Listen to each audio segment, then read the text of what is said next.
Okay, so we're moving on to integrating factors, which falls within the topic of exact differential equations. So the kind of integrating factors we're talking about today is not the same kind of integrating factor we talked about when we were talking about first order linear differential equations, although their formulas will be similar, as you'll soon see. Okay, so sometimes we're given a differential equation like this here, but it's not exact. But then it turns out that we can find a function mu such that when we multiply through our differential equation by mu, we do get an exact equation. So what do we call such a mu? We call it a integrating factor. And it's obvious why this is a useful thing to have, because if we have such a differential equation and an integrating factor, then we can solve it by solving the corresponding exact equation. Okay, so let me just give you an example of an equation which is not exact. So here's a non-exact equation. So you can see this is non-exact. Let's just check quickly. We treat this as m and this here as n. So just to be clear, n is actually negative x squared and m is y squared plus xy. So then we just check we do the check for exactness. We take dm dy y, and here we're going to get 2y plus x. And then of course if we take dy and dx, we're just going to get negative 2x. And because of this, we are not dealing with an exact equation. But we can take this function here given on the right hand side. It's this function here, mu, and we can multiply our entire equation by this. So let's see what we get. We're going to compute what is mu m dx plus mu n dy, and set that equal to 0. So mu m here, you'll see. So if we multiply y squared by 1 over x y squared, I hope you agree, we're just going to get 1 over x. And when we multiply x plus y when we divide x plus y by x y squared, of course we're just going to get 1 over y. So that's mu m. Okay, then mu n is just going to be, now we have to just be careful of the negative here, but we're going to have negative x squared over x y squared. And so I hope you agree, this is just going to be negative x over y squared. Okay, so this is what this is equal to. And we can then check this equation. So if we set this entire thing equal to 0, it claims that this is an exact equation. So let's check. If we take this, treat this as our m prime, and treat this as our n prime, and let's check. Let's check if this is an exact equation. So we compute what is m prime y. So we differentiate here with respect to y, and you can see the 1 over x, since x is treated as a constant, is going to fall away. But the 1 over y is going to become 1 over y squared. Okay, good. And similarly, if we take n prime x, here we're just going to treat y as a constant, and then differentiate this entire expression here. And of course, we're going to get the same thing. We're just going to get negative 1 over y squared. And so these are equal. And so what that means is that this equation here is exact. So the equation given on this side is an exact differential equation. And because it's exact, and we've already seen how to solve exact equations, we can solve the original equation by solving this corresponding exact differential equation. So this shows you really, in some ways, how to solve a non-exact equation by making it exact, and is useful for that reason. Okay, so now the next question that should be appearing in your mind is, well, what if we're not given an integrating factor? Could we determine one? Maybe there's a method or formula for determining these integrating factors. And that's a good question. The answer is yes, but it is not completely yes, and you'll see why. So let's see why. So here's a bit of a diagram explaining what to do with such an equation. So we're given this equation here, which may not be an exact equation, but we want to potentially use this method of multiplying by an integrating factor to make it exact and then solve the equation. So the kind of method looks like this. We're given this equation, and then we do a test. And here's the test. We test. We first compute the partial derivative of m with respect to y and the partial derivative of n with respect to x. And we divide what we get there by taking partial of m with respect to y minus partial of n with respect to x. We divide that all by n, and we check, is the function we get only a function of x, which is to say that there's no y, there's no dependence on y, there's no y appearing in this expression here. So if we compute this, is there no y appearing in this expression? If that's true, we move on to the next step, and we compute an integrating factor mu x here, which is equal to, it's just given by this formula here. We take this entire thing, we integrate it and raise that to the power of e. That's what this is here. And then that will give us an integrating factor for the differential equation up here. Okay? So, which is to say, we get this as being, this will be an exact equation, and then we can solve it. We can solve this equation by solving this corresponding exact equation. Okay. Now, perhaps this at this step here, this is not going to be a function of x. Perhaps it's not. Then it could be the case that this expression here is a function of y alone, so there's no dependence on x. And if that's the case, then we do a similar, we apply a similar formula to calculate this integrating factor here. And then we can again solve the same differential equation. We multiply through the whole differential equation up here by the mu. We get this one here, and that'll be exact. And so we just solve that exact equation.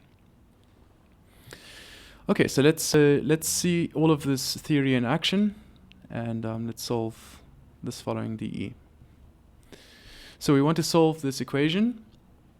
So let's just check the labels here. Let's make this m and n as usual. And I hope you believe me, this is not, as it stands, this is not going to be an exact differential equation. So we're going to have to apply, well, we can actually check this because we're going to use those formulas in any case. So let's actually prove that this is not an exact equation. So this is our m. Let's compute the partial derivative of m here with respect to y. In other words, let me use the different notation. We're going to compute what is my. So remember, there are two notations for the same thing. These are what they are. So partial derivative of m with respect to y is also just sometimes abbreviated m sub y. So let's use that rather. The reason is because it appears in this formula as my. So yeah, let's use it for that reason. Okay, so my, let's calculate what is my. So here we're differentiating with respect to y, and we're keeping x, of course, constant. So that means we have to differentiate this term here. So differentiating with respect to y, we're going to get 3x cos xy. And then differentiating the next term, we have to use the product rule. So the product rule, because the reason is because we have a product of two functions involving y, namely this one and this one. So product rule says that this will just be x cos xy. So that's from differentiating this and multiplying it by the cos x.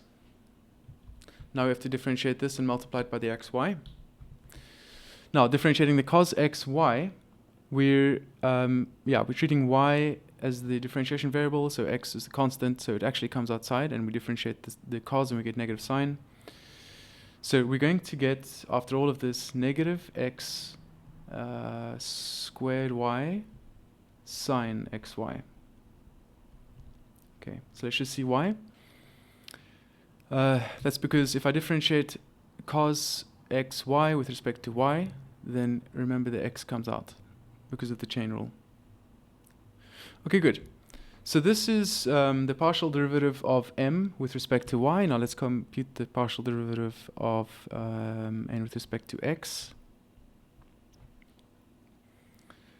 Okay, so here again we're going to have to use the product rule.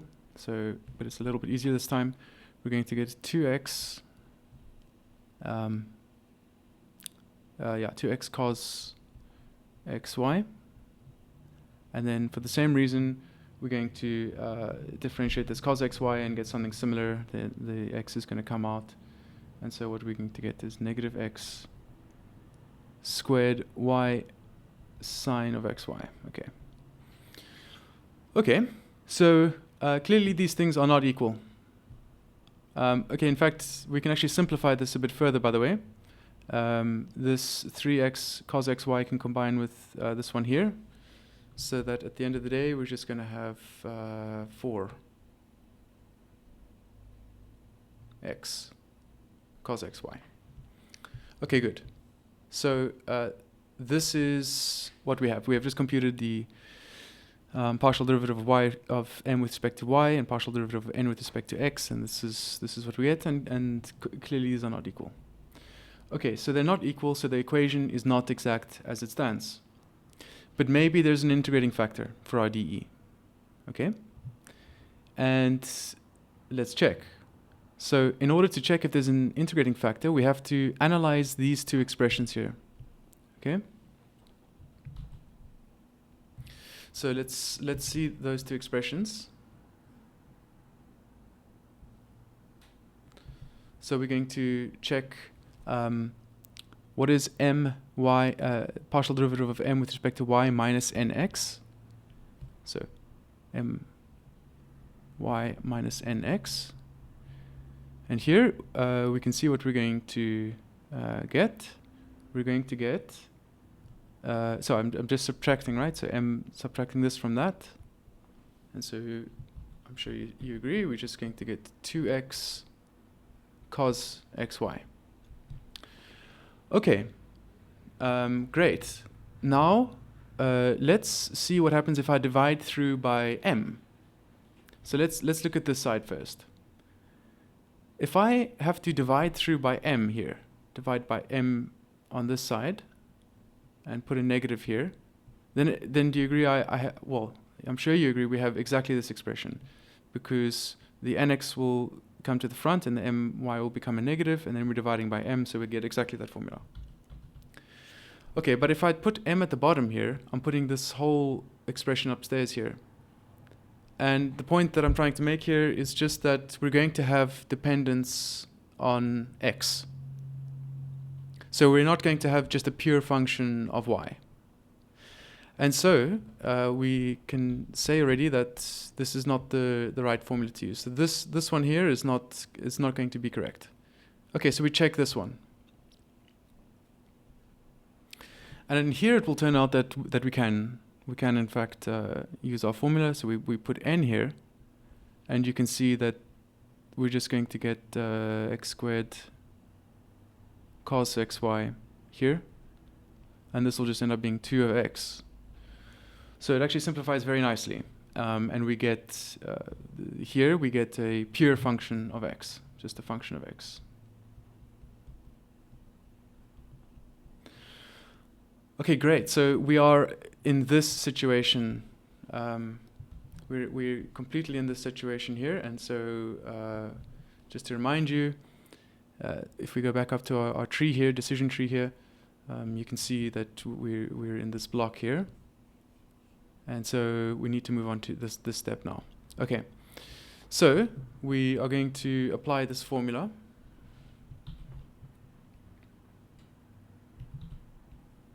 Here.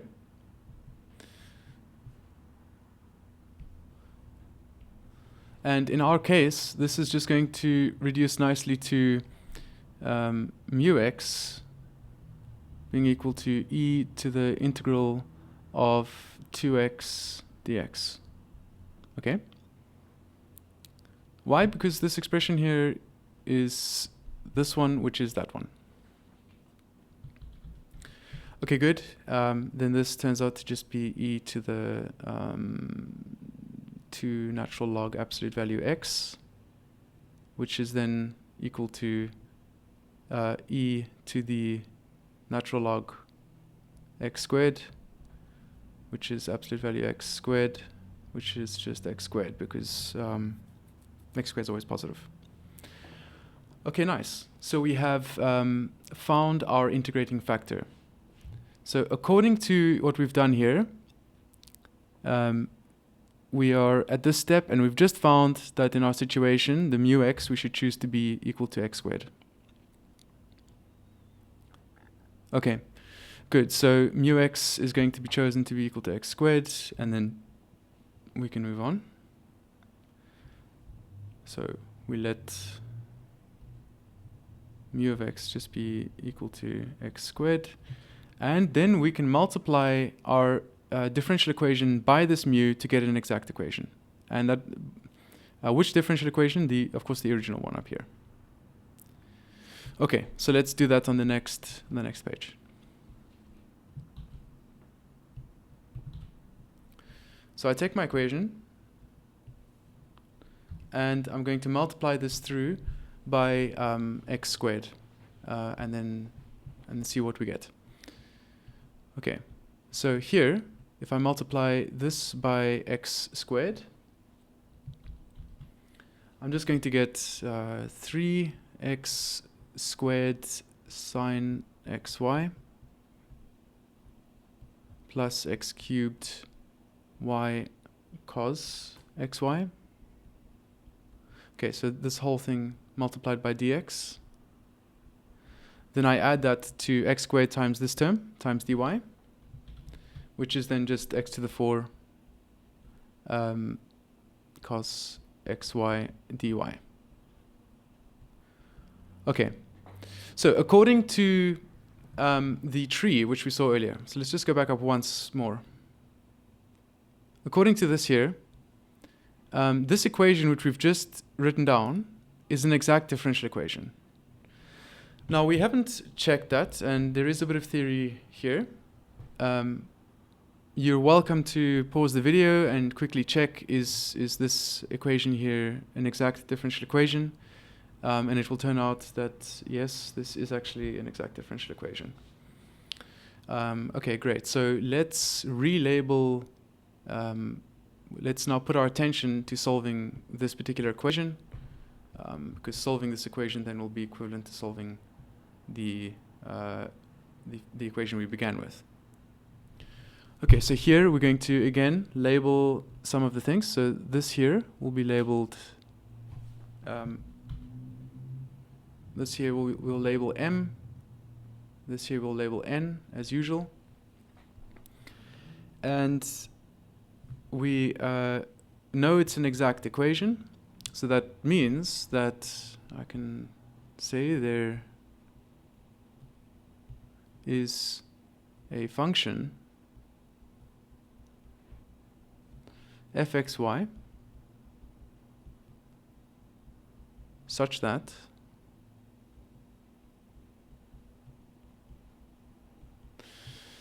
its partial derivative with respect to x is directly equal to m, and its partial derivative with respect to y is just equal to n. Okay, now it being equal to n is nice for us because n is a very small expression. So we always have this this decision to make with exact differential equations. And that decision is when we choose, we need to compute from these two pieces of information here that I've just written down, this one and this one. We have to choose one of these pieces of information that we're going to use to compute the f, in order to do the integration. Now, I always suggest just taking the easiest option because you can choose either. It will all work out in the end. And I think the easiest option here is integrating n with respect to y, I would say. Let's see here. Yeah, probably it would be, yeah, let's use n. So if we have that our function f is like this, then we can say f is the integral of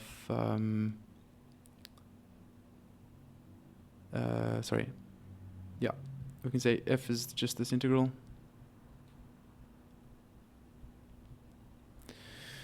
which is equal to this.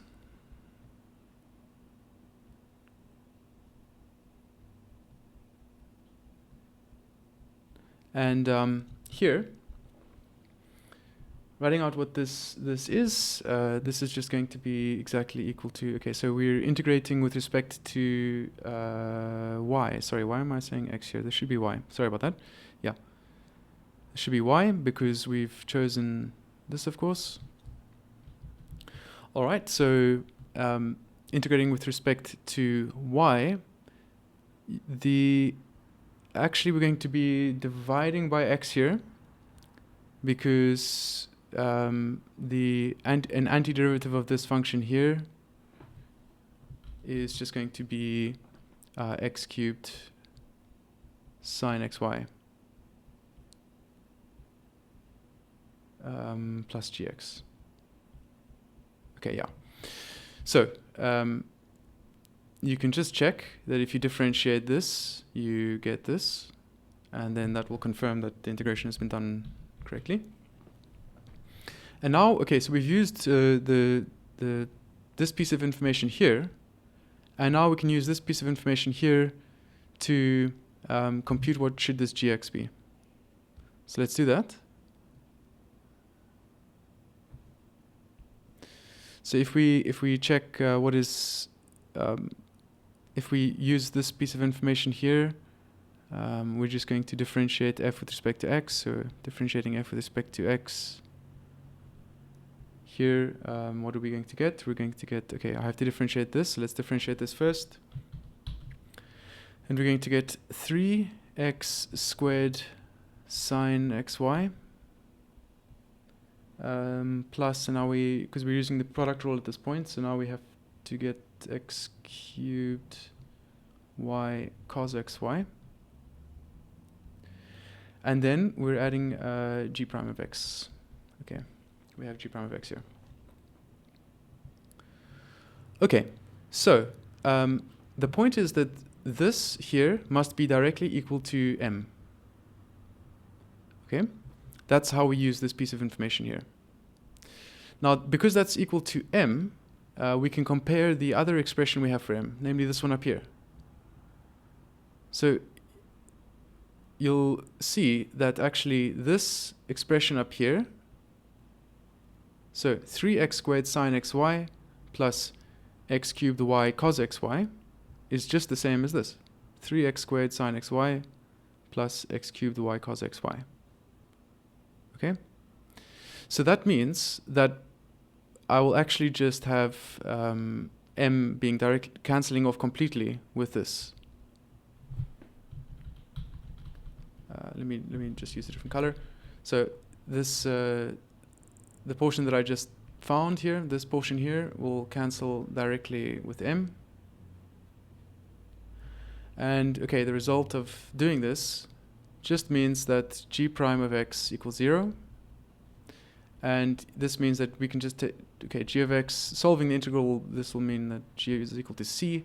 But just remember, we can choose c we can always take the arbitrary constant of the g here to be equal to 0, because we're not looking for infinitely many functions, we're just looking for one. And in this case, we can just choose this to be 0. Great, so that then solves the problem, because we've just seen now that f of x y is equal to x cubed sine xy, sorry, x times y. And so that the final solution we can write maybe here is just x cubed sine xy is equal to c. Okay, so that's the final solution. You can always check your solution by taking the differential and seeing if I had to take the differential here of the left-hand side of this equation, do I get exactly this dE up here? Sorry, do I get exactly this expression here? Is this the differential of the f that I found? If it is, then my solution is correct. If it's not, then it's not.